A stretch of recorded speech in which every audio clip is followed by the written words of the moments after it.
thank you for your welcome, and it is my hope we shall have a successful medical camp, and the outcome will go a long way in transforming your lives.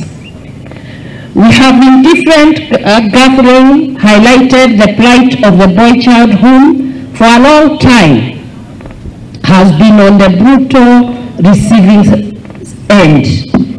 For the longest, the boy has been alone.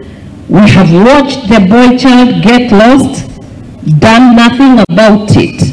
It is time to restore the dignity of the boy child.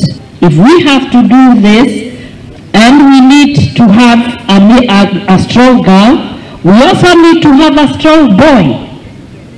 And this can never happen if our boys are not sober.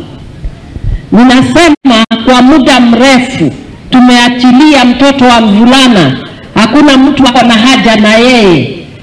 Kila siku unamuona akibeba makaratasi na magunia na maplastic, wengine wamejipaka lami, lakini ndani ya hao ndio wamebeba begu, na ni lazima tuangalie na tuwatunze.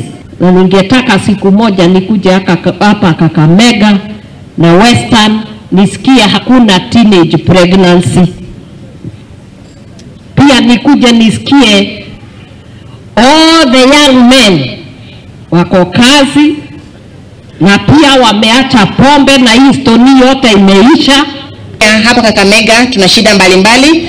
Tuko na shida ya drug addiction, tuko na alcoholism, tuko na SGBV, tuko na HIV and AIDS, and tuko na teen pregnancy. Nakushukuru, and we appreciate what you are doing for Kakamega and for the whole nation.